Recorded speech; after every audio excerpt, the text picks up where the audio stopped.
नमस्कार, नवतेज टीवी में आप सभी का स्वागत है। मैं आपके साथ हमेशा यादव। राजस्थान में चुनावी सरगर्मियां जोरों पर है। इन चुनाव में रीजनल से लेकर सेंट्रल लीडरशिप अपना पूरा दमखम दिखा चुकी है। राजस्थान में 25 नवंबर को चुनाव होने हैं। ऐसे में राजस्थान में 25 नवंबर को चुनाव होने हैं। ऐसे में ठीक वोटिंग से 4 दिन पहले सत्तारूढ़ कांग्रेस पार्टी ने अपना मैनिफेस्टो जारी कर दिया है और कांग्रेस ने इस मैनिफेस्टो के जरिए राजस्थान के हर एक वर्ग को छूने का कोशिश किया है। इस वर्ग में चाहे महिलाएं हो, युवा हो, छात्र हो या फिर किसान हो, हर एक के लिए कुछ ना कुछ योजनाएं इस मैनिफेस्टो में रखी है। हालांकि बीजेपी पहले ही अपना मैनिफेस्टो जारी कर चुकी है और दोनों पार्टियों ने अपने मैनिफेस्टो में बड़ी बड़ी योजनाएं की है, गारंटियों की झड़ियां लगाती है। कांग्रेस ने अपना मैनिफेस्टो जारी किया है। इस मैनिफेस्टो को जारी करते समय राष्ट्रीय अध्यक्ष मल्लिकार्जुन खड़गे, मुख्यमंत्री अशोक गहलोत, सचिन पायलट, प्रदेशाध्यक्ष गोविंद सिंह डोटासरा, प्रभारी रंधावा समेत तमाम बड़े नेता मौजूद रहे। घोषणा पत्र जारी करने के बाद कांग्रेस के नेताओं ने क्या कुछ कहा, सुनिए। कांग्रेस पार्टी हमेशा जो घोषणा पत्र मैनिफेस्टो जारी करती है उसकी पालना करती है और सरकार बनते ही उसको सरकारी दस्तावेज बनाया जाता है। हमने पिछला जो घोषणा पत्र था उसको तकरीबन पूरा किया है और जनता के सामने उसको प्रिंट करा करके बांटा भी है कि हमने ये वादे किए थे और ये वादे हमने पूरे कर दिए। ओपीएस में गारंटी का काम दे रहे हैं। 7 जो योजना है वो तो ये है, खास तौर से जो हमने साइलेंट फीचर में जो हाईलाइट किया है, क्योंकि 2030 का जो विजन है ये 5 साल के बाद ओवरलैप करेगा। कुछ प्राथमिकता हमने निर्धारित की, उसमें यूनिक है, जैसे एमएसपी के बारे में हमने कहा। दूसरा हमने इसमें कहा है कि जो पंचायत राज की नया कैडर सर्विस, अभी तक सोचा नहीं, स्टेट का कैडर है, सेंटर का कैडर है, पंचायत का कैडर नहीं है। हमने राजीव गांधी पाठशाला में ये सक्सेसफुल प्रयोग किया था। 25,000 राजीव गांधी पाठशाला खोली हमने। उसमें एसटी, एससी, ओबीसी का जो वार्ड था, उन्हीं वार्ड के पढ़ाने के लिए बच्चों को हमने चयनित किया था। उसी आधार पर हम पंचायत लेवल का एक नया कैडर शुरू करेंगे। लोग पंचायत में काम करेंगे, जिला परिषद में काम करेंगे और उसके बाद वो सरकारी नौकरी बनेंगे। तो एक नया कैडर बनेगा जिससे गांव के गरीब आदमी को भी सरकारी नौकरी में जाने का रास्ता खुलेगा। एक नया चीज है। आपको ग्राफिक्स के जरिए दिखाते हैं कि कांग्रेस के घोषणा पत्र की अहम बातें क्या है। सबसे पहले कांग्रेस ने अपने मैनिफेस्टो में जातिगत जनगणना करवाने की बात कही है। कांग्रेस ने कहा है कि जैसे उनकी सरकार आती है वो जातिगत जनगणना करवाएगी, वहीं ओपीएस को निरंतर जारी रखने के लिए भी कानून बनाया जाएगा। देखिए, जातिगत जनगणना के लिए कांग्रेस हमेशा से मुखर रही है। हमेशा से कांग्रेस ने कहा है कि अगर उनकी सरकार बनती है तो जातिगत जनगणना करवाई जाएगी। वहीं कांग्रेस हमेशा इस बात को लेकर हमलावर रही है कि मोदी सरकार जो भाजपा सरकार है वो एनपीएस लेकर जो आई है और ओपीएस को जो बंद किया है, तो ओपीएस की बहाली कांग्रेस सरकार करेगी अगर वो सत्ता में फिर से आती है। तो और इसके अलावा जातिगत जनगणना को लेकर राहुल गांधी ने हमेशा कहा है कि जो भी स्टेट रहे हैं उनके अंदर ओपीएस को और जातिगत जनगणना करवाने की बात कही है। इसके अलावा स्वामीनाथन की सिफारिशों पर किसानों के लिए एमएसपी को कानून बनाए जाने की भी घोषणा इसके अंदर की है। देखिए, स्वामीनाथन कमेटी की जो सिफारिशें थी उनके अंदर एमएसपी को कानून बनाए जाने की सिफारिश की थी और उसी को लेकर ये घोषणा कांग्रेस पार्टी ने अपने इस मैनिफेस्टो में की है। तो देखिए, आपको क्रमानुसार हम बता रहे हैं कि किस तरीके से घोषणा पत्र में कांग्रेस ने अपने मैनिफेस्टो में क्या क्या घोषणाएं की है। नवंबर से मार्च के महीने तक जो किसान है उनको 8 घंटे 3 फेज में बिजली दी जाएगी। स्वामीनाथन कमेटी की सिफारिशों के अनुसार किसानों के लिए एमएसपी कानून बनाया जाएगा। इसके साथ साथ किसानों को 8 घंटे के लिए 3 फेज में बिजली दी जाएगी, वो भी नवंबर से मार्च महीने के लिए। तो देखिए, किसानों के लिए एक बहुत बड़ी ये घोषणा है। इसके साथ साथ किसानों के लिए सरस डेयरी को दूध बेचने पर मिलने वाले अनुदान में भी वृद्धि की जाएगी। इसके अलावा 5 सालों में 10 लाख रोजगार के अवसर सृजित करेंगे। ये युवाओं के लिए सबसे बड़ी घोषणा है। इसके अलावा 4 लाख सरकारी नौकरियां दी जाएंगी। देखिए, युवाओं के लिए भी कांग्रेस पार्टी ने अपने इस मैनिफेस्टो में जगह दी है। युवाओं के लिए 4 लाख नौकरियां सृजित करेगी कांग्रेस पार्टी। इसके अलावा पंचायत स्तर पर भी सरकारी नौकरी के लिए एक नया कैडर बनाया जाएगा। तो देखिए, कांग्रेस पार्टी अपने इस मैनिफेस्टो में हर वर्ग को छूने की कोशिश कर रही है, चाहे फिर वो महिलाएं भी क्यों ना हो। महिलाओं की सुरक्षा के लिए सार्वजनिक स्थानों पर सीसीटीवी कैमरे लगाए जाएंगे और इसके अलावा हर गांव और शहर वार्ड में सुरक्षा प्रहरी की नियुक्ति की जाएगी, क्योंकि राजस्थान के अंदर महिला की सुरक्षा का जो मुद्दा है वो बहुत ज्यादा उठा है और भाजपा इसको लेकर कांग्रेस पर हमेशा से हमलावर रही है। और इसी को कांग्रेस ने अपने मैनिफेस्टो में डाला है कि हर गांव और शहर वार्ड में सुरक्षा प्रहरी की नियुक्ति की जाएगी, सार्वजनिक स्थानों पर महिलाओं की सुरक्षा के लिए सीसीटीवी कैमरे भी लगाए जाएंगे। तो कहीं ना कहीं इस मैनिफेस्टो के जरिए कांग्रेस पार्टी ने भाजपा को ये दिखाया है कि हम महिलाओं की सुरक्षा को लेकर कितने ज्यादा चिंतित है। इसके अलावा आरटीए कानून लाकर महिलाओं के लिए शिक्षा फ्री की जाएगी। आपको बता दें, निजी संस्थानों में भी अब शिक्षा फ्री करने का प्लान जो है कांग्रेस पार्टी लेकर आई है। और देखिए, हम लगातार आपको बता रहे हैं कि किस तरीके से किसानों के लिए, महिलाओं के लिए और युवाओं के लिए कांग्रेस पार्टी ने अपने मैनिफेस्टो में घोषणाएं की है। फिर वो चाहे जातिगत जनगणना हो, ओपीएस को निरंतर जारी रखने के लिए कानून बनाने की बात हो या फिर महिलाओं की सुरक्षा की बात हो, कांग्रेस पार्टी अपने मैनिफेस्टो में हर वर्ग को साथ लेकर चली है, हर वर्ग को छूने का प्रयास किया है। जातिगत जनगणना देखिए एक बहुत बड़ा मुद्दा जो है देश में रहा है। राहुल गांधी ने हर राज्य में जहां जहां उनकी चुनावी सभाएं हुई है वहां पर एक बात हमेशा की है कि अगर कांग्रेस की सरकार सत्ता में आती है तो जातिगत जनगणना करवाई जाएगी। और इसी को लेकर राहुल गांधी मोदी सरकार पर, प्रधानमंत्री मोदी पर हमलावर रहे हैं कि जब चुनाव लड़ने होते हैं तो प्रधानमंत्री मोदी खुद को ओबीएस का मानते हैं, लेकिन जब अधिकार देने की बात आती है तो सिर्फ एक ही जाति देश में बताते हैं और वो है गरीब की जाति। और किसानों के लिए भी काफी सारी घोषणाएं कांग्रेस पार्टी ने की है, जिसमें से नवंबर से मार्च के महीने में हर दिन 8 घंटे 3 फेज में बिजली दी जाएगी। किसानों को 2 लाख रुपए तक का ब्याज मुक्त कृषि लोन भी दिया जाएगा। देखिए, सबसे बड़ी घोषणा किसानों की, क्योंकि किसानों के लिए जो कर्ज माफी की बात जो भाजपा सरकार उठा रही थी, तो इसको भी कांग्रेस पार्टी ने कहीं ना कहीं टैकल करने की कोशिश की है और अपने घोषणा पत्र में ये योजनाएं की है। मनरेगा और इंदिरा गांधी शहरी रोजगार योजना में 150 दिन काम देने की गारंटी भी कांग्रेस पार्टी ने की है। अब मनरेगा और इंदिरा गांधी शहरी रोजगार योजना में पहले 125 दिन था, उसको बढ़ाकर अब 150 दिन कर दिया गया है, यानी कि अब इन दोनों योजनाओं में 150 दिन काम दिया जाएगा। और ये कहीं ना कहीं बहुत ही फायदेमंद होगा उन लोगों के लिए जो इस योजना के तहत काम कर रहे हैं और जो इस योजना में आगे जुड़ेंगे, उनके लिए बहुत ही फायदेमंद है। तो कांग्रेस पार्टी ने आज बहुत सारी घोषणाएं अपने मैनिफेस्टो में की है, चाहे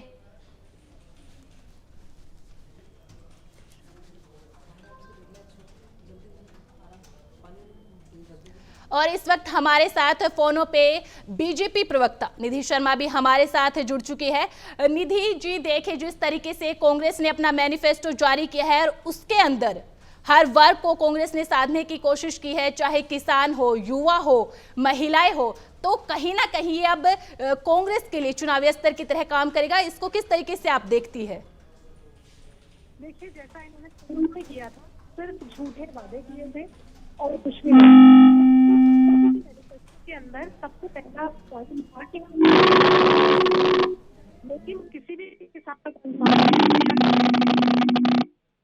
19,000 किसानों को जमीनें गंवा दी। और ये जो एमएसपी की बात कर रहे हैं अपने घोषणा पत्र के अंदर, इसमें मैं आपको बता दूं कि एक तरफ केंद्र की सरकार, यशस्वी प्रधानमंत्री श्री नरेंद्र मोदी जी राजस्थान के अंदर बाजरे के ऊपर एमएसपी केवल 1350 रुपए है। हम अगर देखें तो केंद्र सरकार 2550 रुपए एमएसपी बाजरे पर दे रही है। तो ये सिर्फ घोषणाएं हैं, क्योंकि ये जो घोषणा पत्र है वो पूरा झूठ का पुलिंदा है। इन्होंने 5 साल के बाद अपने उसी घोषणा पत्र को दोबारा रीलॉन्च किया है और ये सिर्फ एक प्रोपेगेंडा है। जो योजनाएं केंद्र सरकार की पहले खुद का मुखौटा लगा करके दोबारा उसको पेश कर रहे हैं, तो ये सिर्फ एक प्रोपेगेंडा है और कुछ नहीं। निधि जी, देखिए आपका भी घोषणा पत्र भाजपा का जो घोषणा पत्र जारी हुआ था उसमें 400 रुपए में सिलेंडर देने की बात की गई थी। इसलिए इसके अलावा यूजी से पीजी तक महिलाओं की शिक्षा फ्री में करवाने की बात कही थी और वही कुछ घोषणाएं हमने कांग्रेस के मैनिफेस्टो में देखी। तो आपको क्या लगता है, आपकी योजनाएं ज्यादा बेहतर तरीके से आप अगर आपकी सरकार बनती है तो लागू होंगी, या फिर जनता को कौन सी योजनाएं सबसे ज्यादा प्रभावित करेंगी, कांग्रेस की या फिर आपकी? डेफिनेटली हमारी, क्योंकि देखिए केंद्र की सरकार पहले से ही बहन बेटियों की इतनी योजनाएं चला रही है और वो अच्छे तरीके से इम्प्लीमेंट भी कर पा रही है। बेटी बचाओ बेटी पढ़ाओ, मुफ्त सिलाई मशीन योजना, और अभी हाल ही में 35% आरक्षण महिलाओं को। और राजस्थान आप देख रहे हैं कि महिला अपराध के अंदर नंबर 1 है। यहाँ 35,000 से ज्यादा बेटियों से दुष्कर्म किया गया है और 15,000 से ज्यादा नाबालिग बच्चों के साथ दुष्कर्म हुआ है। परसों ही हमने देखा लाडनू की घटना, जहाँ किस प्रकार से एक नाबालिग के साथ दरिंदों ने दरिंदगी की और उसको सड़क पर पटक कर चले गए। तो हम डेफिनेटली हमारे मैनिफेस्टो के अंदर जो वादे हैं वो सभी वादे पूरे करेंगे और राजस्थान के अंदर जो कुशासन है वो कुशासन में बदलने का काम करेंगे।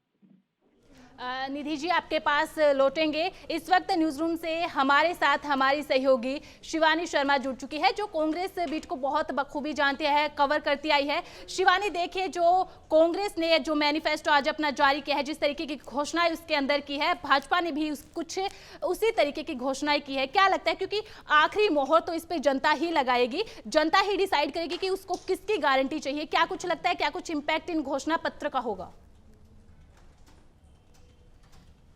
जी, हमेशा बताना चाहूँगी कि आज कांग्रेस ने अपना घोषणा पत्र जारी करा है, जिसमें तमाम चीज़ों को मतलब साधने की कोशिश की गई है। चाहे युवा हो, चाहे महिला हो, चाहे रोज़गार हो, चाहे किसान हो या शिक्षा हो, तमाम मुद्दों को लेकर इस घोषणा पत्र में तमाम चीज़ें लाई गई हैं। वहीं भाजपा ने भी अपना कुछ दिन पहले घोषणा पत्र जारी किया था। लमसम सा अगर देखा जाए तो थोड़ा बहुत मिलता जुलता है। अगर इसमें देखा जाए मुद्दा, हम गैस सिलेंडर की बात करें तो जहाँ कांग्रेस ने पहले 500 रुपये में गैस सिलेंडर देने की बात करी थी, तो वहीं भाजपा ने 400 रुपये में गैस सिलेंडर देने की बात करी है। तो ऐसा लग रहा है कि कहीं ना कहीं इन लोगों में होड़ चल रही है कि सबसे सस्ता कौन, सबसे सस्ता कौन, क्योंकि चुनाव एकदम कह सकते हैं कि सर पे है। चुनावी मुद्दा ये बना हुआ है कि इस बार हमारी योजनाएं किस जनता को कैसी लगती है, क्योंकि दोनों ही पार्टियों को सत्ता में आने की होड़ मची हुई है। तो कह सकते हैं कि तमाम चीज़ों को मद्देनज़र रखते हुए आज जो कांग्रेस सरकार ने अपना घोषणा पत्र जारी किया है उसमें तमाम चीज़ों को शामिल किया है। वहीं अगर बात करें शिक्षा की या महिलाओं की, तो जो भाजपा ने वादे किए थे महिलाओं को लेके या कांग्रेस ने वादे किए थे, वो भी लगभग सेम से ही हैं कि महिला सुरक्षा, ये एक अहम मुद्दा है कि महिला की सुरक्षा किस तरीके से की जाए। वहीं पे आज कांग्रेस सरकार ने जो घोषणा पत्र में बताया कि हम महिलाओं के लिए शिक्षा का स्तर बढ़ाएंगे, तो महिलाओं के लिए कैमरे भी लगवाएंगे। इस तरीके से कानून व्यवस्था को भी लागू किया जाएगा महिलाओं की सुरक्षा को लेके। अगर बात की जाए शिक्षा की, तो इंग्लिश मीडियम स्कूल है या फिर जो युवा है उनके लिए रोज़गार की जो व्यवस्था है वो भी की जाएगी। लेकिन इसमें सबसे बड़ा मुद्दा ये आता है कि कंटिन्यू जिस तरीके से पेपर लीक हो रहे हैं, तो जब पेपर लीक होते हैं तो एक जो युवा है उसको बहुत ज़्यादा निराशा देखनी पड़ती है, और कहीं ना कहीं युवा और उसके परिवार को भी देखनी पड़ती है, क्योंकि सालों से वो लोग प्रैक्टिस कर रहे होते हैं, तैयारियां कर रहे होते हैं, दूर से अपनी ट्रेन या बस पकड़ के परीक्षा केंद्र पे पहुंचते हैं, लेकिन पता चलता है पेपर लीक हो गया, तो ये पेपर रद्द कर दिया जाता है या दोबारा पेपर लिया जाता है। तो कहीं ना कहीं युवाओं को या उनके परिवार को निराश होना पड़ता है।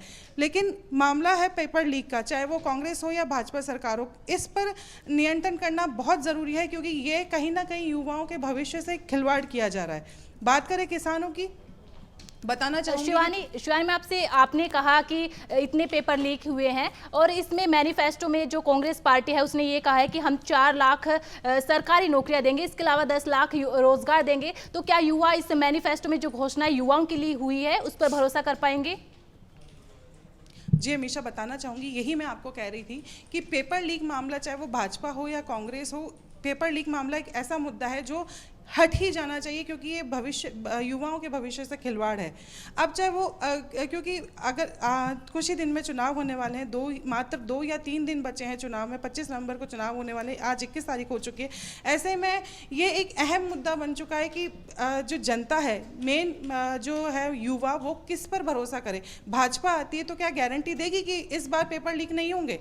क्या कांग्रेस अगर आती है तो वो गारंटी देती है कि इस बार पेपर लीक नहीं होंगे? तो ये मुद्दा है बहुत बहुत अहम मुद्दा है कि इस बार ये पेपर लीक का मुद्दा, क्योंकि इस बार पेपर लीक का मुद्दा काफ़ी ज़्यादा सर चढ़ के बोल रहा है, हर इंसान के मुंह पे पेपर लीक का मुद्दा है। और प्रेजेंट में अभी कांग्रेस सरकार है तो कांग्रेस सरकार को टारगेट भी किया जा रहा है कहीं ना कहीं पेपर लीक को लेके। अगर यही चीज़ भाजपा की सरकार में होती है तो भाजपा को भी टारगेट किया जाता है। पर ये देखना अहम ये होगा कि इस बार जो 3 दिसंबर को रिजल्ट आता है तो युवाओं या महिलाएं या बेरोजगार रोजगार जो भी हैं, जो भी जनता है, वो किस तरीके से अपनी सरकार को चुनती है, क्योंकि ये एक बड़ा निर्णय होगा कि इस बार हम जो सरकार लेके आने वाले हैं तो वो हमारे फायदे के लिए क्या करती है। क्योंकि चुनाव सर पे है तो दोनों ही पार्टियां तमाम घोषणाएं करती हैं और ये हमेशा होता है कि तमाम घोषणाओं के बाद काम होता, सरकार के आने के बाद वो काम कर पाती है या नहीं कर पाती। जी देखिए शिवानी, आपने बिल्कुल ठीक कहा कि किनकी गारंटी पे भरोसा करना है ये तो आखिर में जनता ही डिसाइड करेगी, जनता ही डिसाइड करेगी कि उसे किसको चुनना है। लेकिन मैं आपसे ये जानना चाहूँगी, क्योंकि भाजपा एक जो सबसे अहम मुद्दा रहा है महिला सुरक्षा को लेकर हमेशा कांग्रेस पर टारगेट करती रही है और जितनी भी यात्राएं भाजपा ने निकाली है उसमें महिला सुरक्षा को लेकर सबसे मुखर तरीके से आवाज़ उठाई है। चाहे प्रधानमंत्री मोदी की सभाएं देख लीजिए, और इसमें कांग्रेस ने अपने मैनिफेस्टो में कहा है कि सार्वजनिक स्थानों पर सीसीटीवी कैमराज लगवाएगी, इसके अलावा सुरक्षा प्रहरी भी नियुक्त की जाएगी। तो आप किस तरीके से देखती है इसको? जी हमेशा बताना चाहूँगी, महिला सुरक्षा एक अहम मुद्दा होता है, क्योंकि चाहे वो भाजपा हो या कांग्रेस हो, तमाम चीज़ें जो महिलाओं को लेके की जाती है। अगर बात करें महिला सुरक्षा के लिए कैमरे के लिए या पुलिस प्रशासन की बात करते हैं महिलाओं को लेके, तो आज भी हमारे देश में ना कि सिर्फ राजस्थान, पूरे भारतवर्ष में कई ऐसी जगह हैं जहाँ पे महिलाओं के साथ गलत हो रहा होता है, लेकिन फिर भी उनको सामने आने का मौका नहीं मिलता। वह अपनी चीज़ नहीं बता सकती है, ना वो अपनी उत्पीड़नाओं को किसी को बता सकती।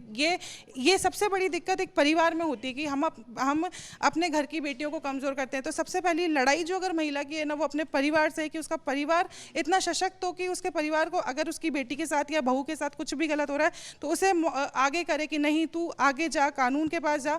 सरकार बाद में आती है, पहले कानून आता है। अगर कानून ही एक्शन नहीं लेता है तब सरकार का मैटर आता है। और रही बात महिलाओं के साथ गलत होने की, तो बात करते हैं कांग्रेस सरकार में जो भी गलत हुआ है। तो अगर भाजपा सरकार की बात करें तो पंजाब में कई ऐसे केसेस हुए थे जहाँ पे छोटी बच्ची, जो कि कह सकते हैं कि 5 महीने की बच्ची या 1 साल की बच्चियाँ थी, जिनके साथ रेप करके उन्हें पटरी पे पटक दिया गया था। जी शिवानी, हम आपके पास लौटेंगे। इस वक्त हमारे साथ फोनों पे हमारे सहयोगी उमंग माथुर जुड़ चुके हैं। उमंग, कांग्रेस ने आज जो मैनिफेस्टो अपना जारी किया है उसमें सबसे बड़ी घोषणा है चिरंजीवी को लेकर। चिरंजीवी स्वास्थ्य बीमा में जिस तरीके से 15 लाख को बढ़ाकर 30 लाख किए हैं, क्या ये कांग्रेस पार्टी के लिए गेम चेंजर साबित होगा?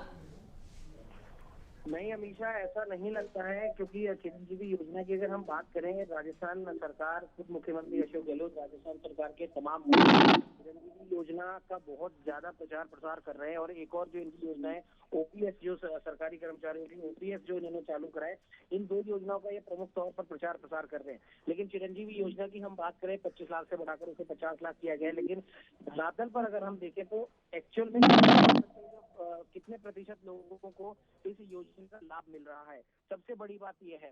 और दूसरी सबसे महत्वपूर्ण बात यह है, जो बीजेपी के लोग भी कई बार इसको बोल चुके हैं अलग अलग मंचों से, कि आयुष्मान योजना का पैसा चिरंजीवी योजना में यूज किया जा रहा है और राजस्थान सरकार का खजाना खाली हो चुका है। तो ऐसे में 25 लाख को बढ़ाकर आपने 50 लाख को कर दिया है, लेकिन वो ऐसी कौन कौन सी बीमारियां हैं जो इसके अंदर हम कह सकते हैं कि ढंग से इसके बारे में नहीं बताया गया। हालांकि आईवीएफ तकनीक को चिरंजीवी योजना में शामिल किया गया है, लेकिन मैं फिर से अपनी बात दोहराता हूँ कि राजस्थान की हम अगर बात करें तो करीब 6.25 करोड़ के आसपास राजस्थान की आबादी, 6.25 या 6.25 करोड़ के आसपास। तो पूरे आबादी के हिसाब से अगर हम परसेंटेज निकालें तो एक्चुअल में वो कितने प्रतिशत लोग हैं जिन्हें चिरंजीवी योजना का फायदा मिला है, वो ध्यान देना बहुत ज्यादा जरूरी है। इसलिए हम ये कह सकते हैं कि चिरंजीवी योजना का जो 50 लाख बढ़ाया है, वो इसको ऐसे नहीं बहुत ज्यादा कुछ फायदा इससे कांग्रेस को मिलेगा। इसलिए किया था क्योंकि कांग्रेस पार्टी बार बार ये दावा कर रही है अगर भाजपा सरकार में आती है तो वो जो चिरंजीवी योजना है या फिर जो भी कांग्रेस की योजना है उनको बंद कर देगी। हालांकि प्रधानमंत्री मोदी कह चुके हैं कि अगर भाजपा की सरकार आती है तो वो जो अच्छी योजनाएं हैं उनको बंद नहीं किया जाएगा बल्कि और बेहतर किया जाएगा। इस लिहाज से मैंने आपसे पूछा क्या ये गेम चेंजर साबित हो सकती है कांग्रेस पार्टी के लिए? बिल्कुल हमेशा आपके सवाल में ही आपका जवाब है। जिस प्रकार से कांग्रेस लगातार कह रही है, जैसे आपने कहा कि जो भी वेलफेयर की स्कीम है वो भाजपा अगर आती है तो उसे बंद कर देंगे, लेकिन जैसे कि अभी आपने ही बताया, प्रधानमंत्री नरेंद्र मोदी, बीजेपी के राष्ट्रीय अध्यक्ष जेपी नड्डा, गृह मंत्री अमित शाह और तमाम बड़े नेता जो बीजेपी के हैं वो खुद ये कह चुके हैं कि कांग्रेस द्वारा शुरू की गई जो भी वेलफेयर की जो भी स्कीम है उनमें से एक भी स्कीम को बंद नहीं किया जाएगा, बल्कि इसे सुनिश्चित किया जाएगा कि ये तमाम योजनाएं, तमाम जो स्कीम्स है इन्हें और बेहतर कैसे करें। बंद कोई सी भी स्कीम नहीं की जाएगी।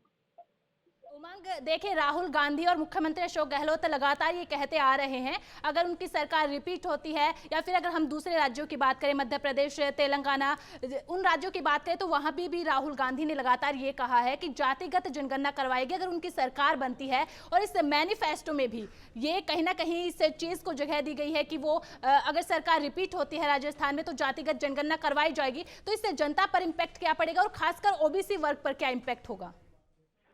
हमेशा फिर से वही एक बात है, आज तमाम बीजेपी नेताओं ने भी अपने अपने वक्तव्यों में कहा है कि कांग्रेस का ये घोषणा पत्र जो आया ये झूठ का पुलिंदा है। जातिगत जनगणना की बात राहुल गांधी तमाम जगहों पर कर रहे हैं, भले ही वो कोई सा भी विधानसभा चुनाव हो, कोई सा भी राज्य हो, लेकिन जातिगत जनगणना राज्य का विषय ही नहीं है। सबसे बड़ी बात अभी से ध्यान देने वाली ये है, राहुल गांधी या कांग्रेस का कोई भी नेता जो भी जातिगत जनगणना की बात राज्य के चुनाव में कर रहे हैं कि अगर हम इस राज्य में चुनाव जीतते हैं तो हम जातिगत जनगणना करवाएंगे, तो ये पॉसिबल ही नहीं है, क्योंकि जातिगत जनगणना करवाना राज्य का विषय नहीं है, ये केंद्र सरकार के हाथ में आता है। तो जो काम केंद्र सरकार करेगी उसका वादा आप राज्य सरकार विधानसभा चुनावों में आप कैसे कर सकते हो? पॉसिबल ही नहीं है। एक और चीज मैं आपसे पूछना चाहूंगी, किसान एमएसपी को कानून बनाने के लिए लगातार संघर्षरत रहे हैं। चाहे दिल्ली के अंदर किसानों का वो बड़ा आंदोलन देख लीजिए, जब 3 कृषि बिल आए थे उस वक्त भी किसानों ने एक सबसे अपनी बात को मुखर होकर रखा था, वो ये थी कि एमएसपी को कानून बनाया जाए। और कांग्रेस अपनी मैनिफेस्टो में इसको लेकर कह चुकी है कि अब वो अगर उनकी सरकार आती है तो वो एमएसपी को कानून बनाएगी। तो इससे क्या किसान वर्ग अच्छा खासा प्रभावित हो गया फिर?